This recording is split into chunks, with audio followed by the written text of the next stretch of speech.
bienvenue dans cette vidéo bilan je sais plus moi, de SummerSlam et de NXT TakeOver Brooklyn 4. Grande ligne, on a kiffé. J'y vais parce que du coup j'avais invité des copains à venir regarder le PPV à la maison.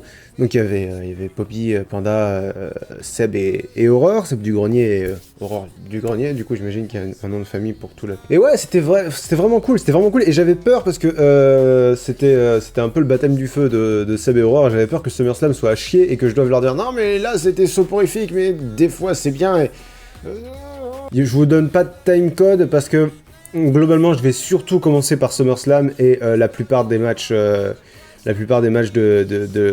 TakeOver Brooklyn 4 sont dans le haut du classement, donc ne vous inquiétez pas, on commence par le plus mainstream. Un des seuls matchs que j'ai vraiment trouvé mauvais était dans le kick-off, c'était Andrade Cien Almas et Zelina Vega contre Lana et Rusev.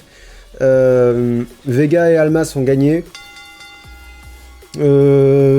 Sans aucune distraction de la part des English, donc là ils ont vraiment dit voilà, non, on est très très bon. En plus il me semble qu'ils ont gagné sur un roll-up. Alors j'ai pris des notes, mais j'ai écrit fin très décevante. Merci moi du passé pour ces notes très utiles. Donc voilà, la soirée commençait pas super, mais ça a été le seul match vraiment mauvais. Je lui ai mis un D, c'est le seul match qui a eu un D de tout le week-end. Ensuite, deuxième match que je vais pas dire que je l'ai beaucoup aimé, mais je vais pas dire que je l'ai détesté non plus. Le match pour le titre US, Shinsuke Nakamura contre Jeff Hardy. Il a été très difficile à noter parce que le match était mou. Le match, pour moi, il méritait un C. Et j'étais tiraillé entre l'intervention bizarre de Randy Orton qui est arrivé qui a descendu la rampe après le match, qui a regardé, qui s'est dit non en fait je vais rien faire et qui est revenu. Et ça c'était spécial. Et il y avait un spot qui a fait que je me suis dit c'est peu. C'est quand Jeff Hardy a fait le Senton Moon sur les abords du ring, donc sur la partie vraiment dure du ring, la partie qui rebondit absolument pas, la partie en métal quoi en fait. Donc pour ça je lui ai mis un C+. Est-ce que j'ai noté quelque chose d'autre à ce sujet? Donc j'ai noté, oui, les deux ont fait des taunts qui étaient rigolos, ils ont volé les taunts les uns des autres et du coup c'était assez sympa. C'était assez sympa, j'aime beaucoup quand des catcheurs font ça. Je me suis un peu égosillé hier soir, c'est pour ça que j'ai un peu mal à la gorge. Match classique, victoire logique de Nakamura. Ouais, pas grand chose à dire sur ce match, donc C+, c'est un peu aux œufs, mais aux œufs sympa. Ensuite, il y a eu le match de la WWE, pour le titre de la WWE, entre AJ Styles et Samoa Joe. J'ai pas compris pourquoi ce match a mis autant de temps à décoller, et pourquoi il a été aussi peu... C'est-à-dire que c'était peut-être la fatigue qui faisait que j'arrivais pas à rentrer dedans. Je lui ai mis B-. Et encore, B-, c'est parce que la fin était relativement... était mieux. Enfin, ouais, non, oui, là, c'est ça, ouais, non, la fin était vachement bien. C'est-à-dire que j'ai surtout noté la fin, j'ai surtout noté ce qui était bon.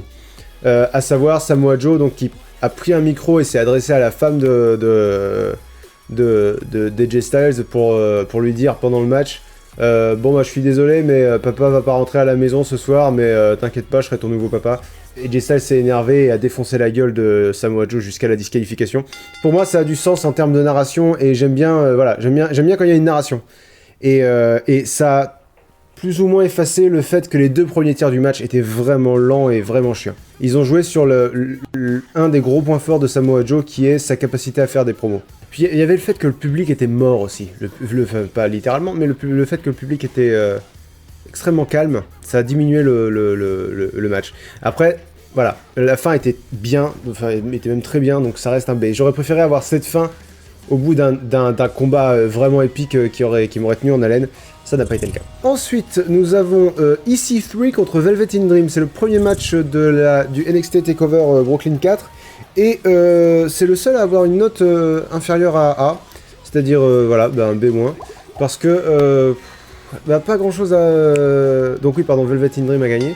Déjà, c'est bizarre que Velvet in Dream a gagné parce que, comme j'ai dit dans les pronostics, EC3 avait plus besoin d'une victoire. Et le match était bien. Et un match juste bien venant de Velvet in Dream, c'est un peu décevant.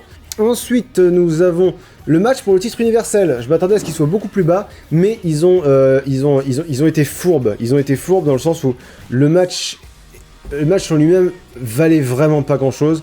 Et ils ont rajouté Braun Strowman. Ils ont rajouté un facteur fun, un facteur suspense.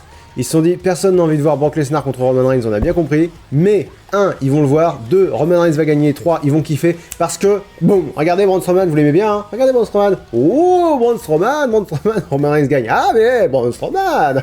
Je me suis senti un peu trahi par ce match, mais en vrai, du coup, au moins ça a été rapide. Et le règne de Brock Lesnar est terminé. C'est bien que ça n'ait pas duré longtemps, c'est bien que Braun Strowman soit impliqué. C'est une utilisation originale de la mallette Money in the Bank que Braun Strowman arrive et dise je suis pas un lâche, donc je vous le dis, celui des deux qui gagne, je le massacre à la fin. Mais à la fin, j'étais toujours hypé par le fait que je savais que Braun Strowman allait défoncer la gueule de Roman Reigns. Ensuite, nous rentrons dans la catégorie des matchs auxquels j'attribue la note de B. J'ai été un peu généreux pour Braun Strowman contre Kevin Owens parce que scénaristiquement c'était beaucoup de build-up pour aucune conclusion. Mais en fait, la conclusion était hyper prévisible. Braun Strowman a gagné parce que Braun Strowman est meilleur.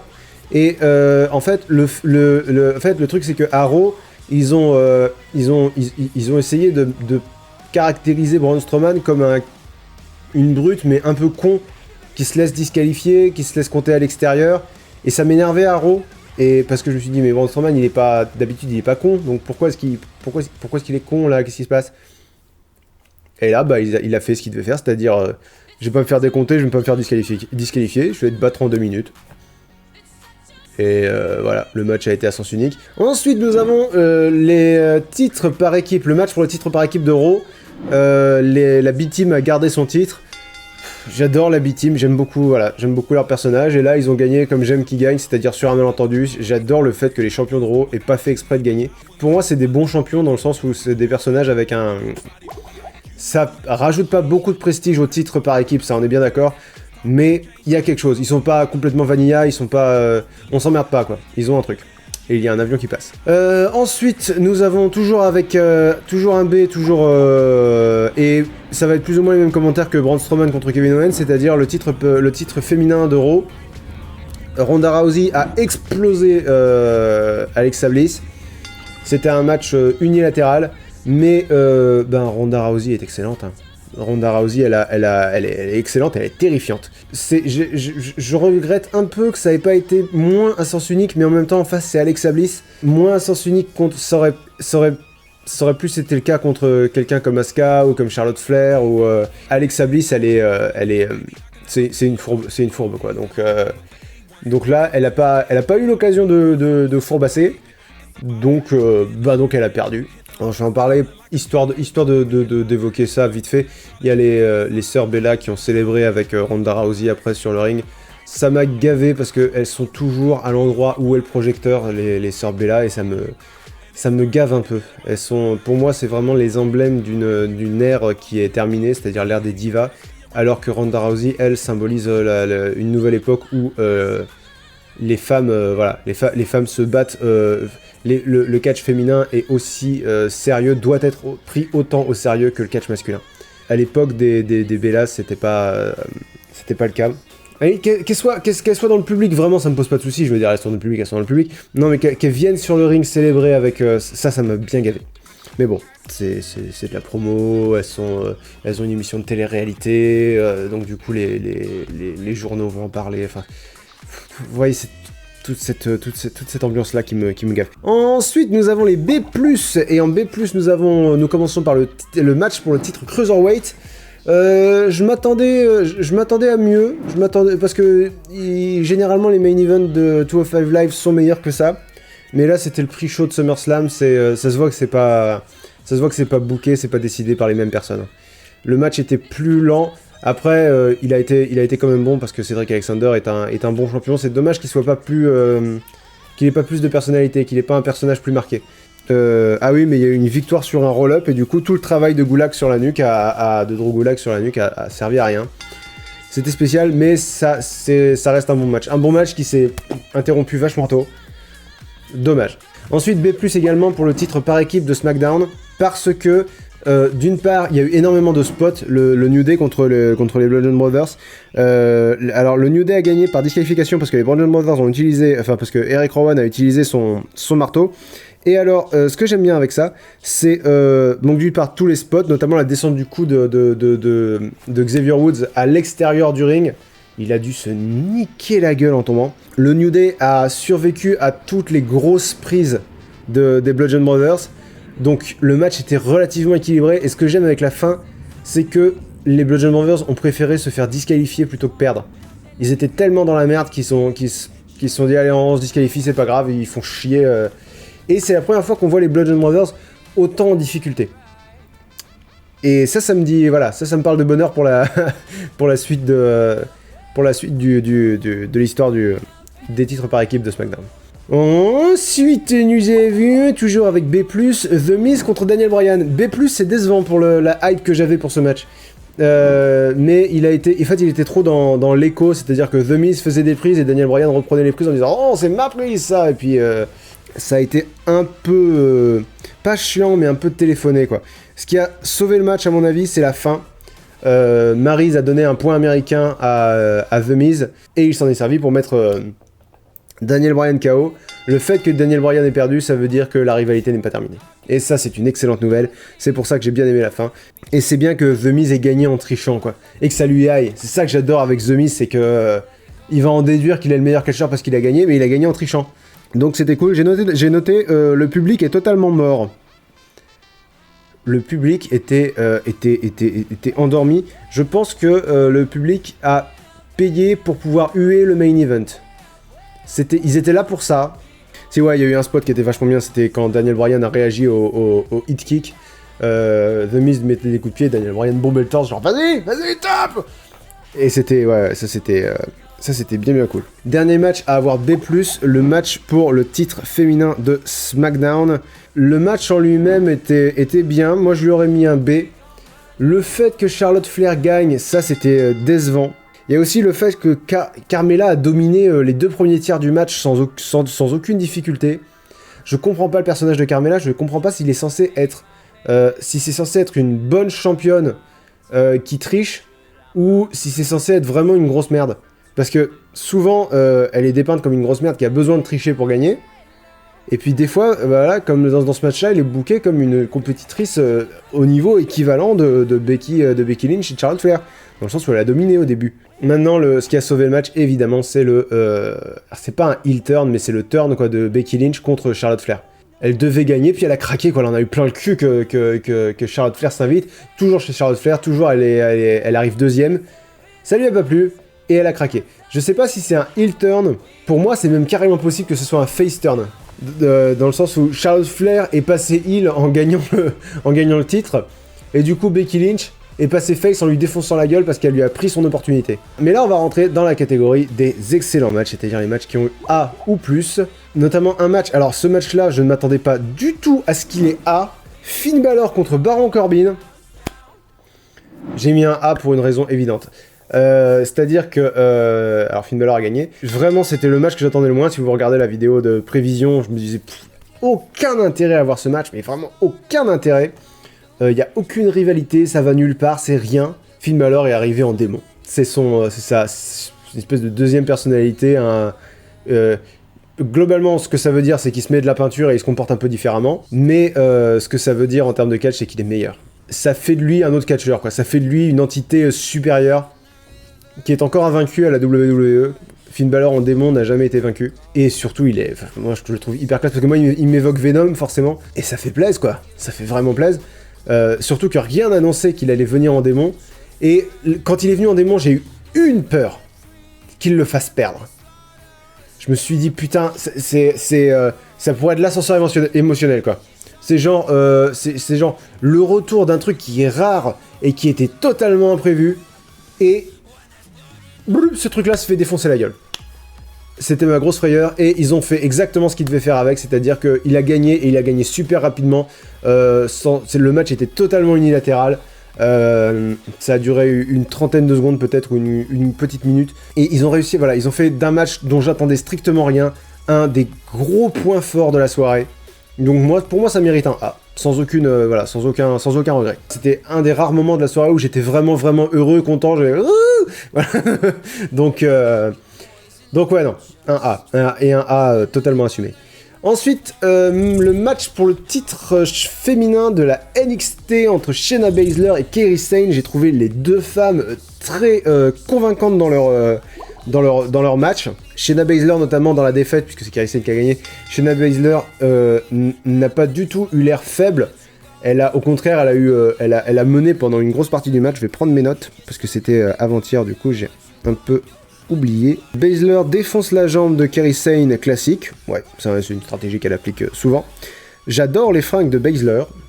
Ouais, oui, c'est vrai qu'elle avait des trucs, enfin c'était sympa.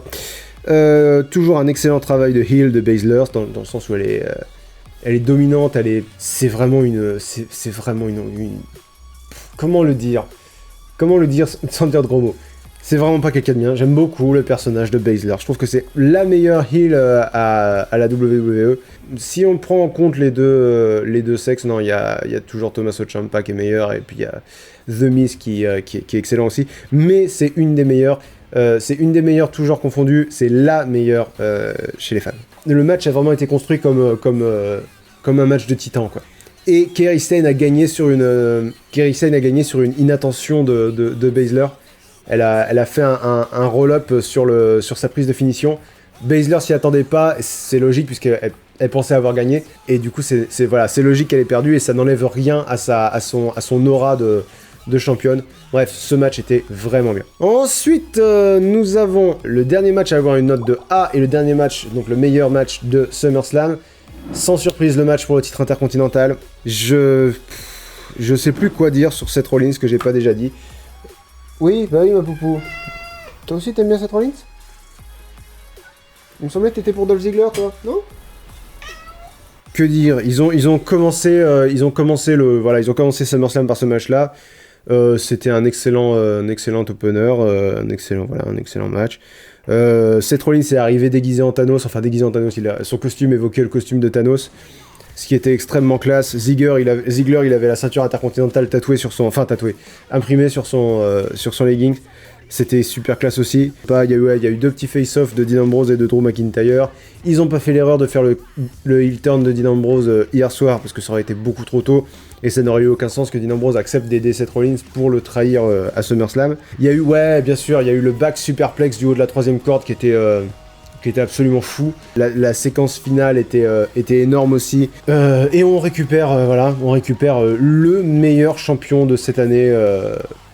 Franchement, haut la main, et tout roster confondu, j'inclus la NXT dedans.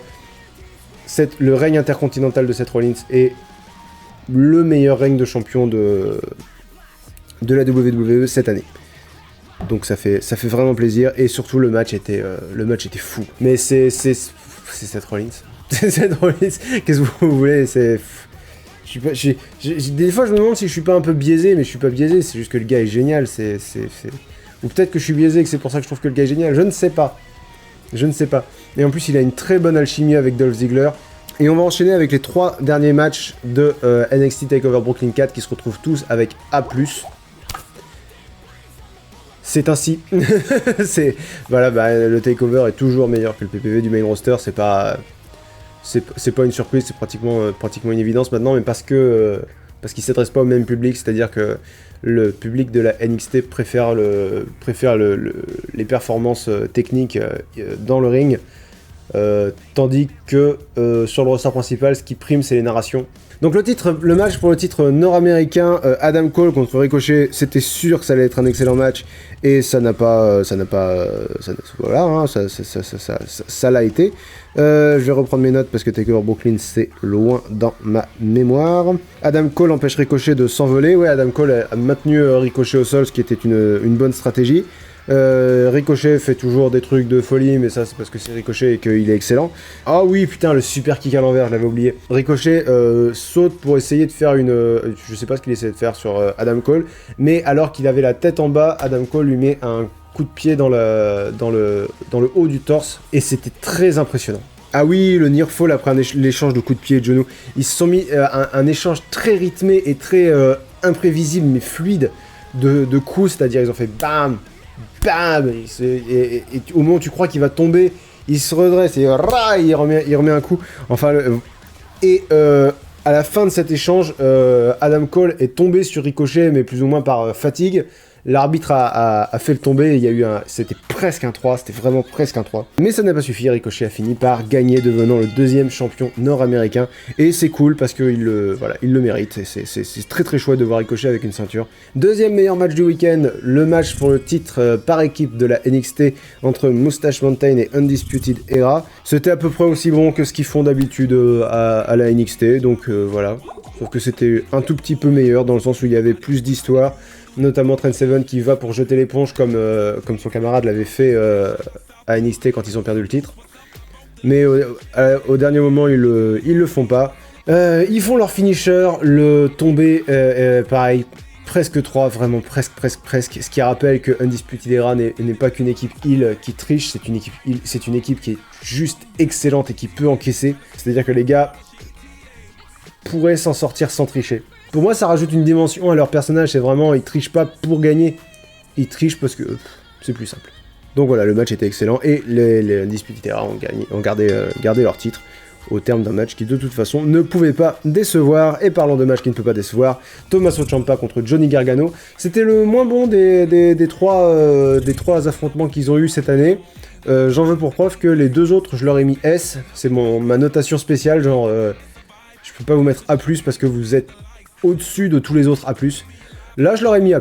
Ce que j'ai trouvé intéressant, c'est que le match était plus orienté sur le développement du personnage de Johnny Gargano que sur celui de Tommaso Ciampa. Pour une fois, c'est pas Ciampa qui était mis en avant, c'était vraiment Gargano. C'est Gargano qui a pété un plomb, qui a essayé d'être plus violent, d'être plus agressif, d'être déloyal même quand il a attaché Ciampa à l'extérieur du ring.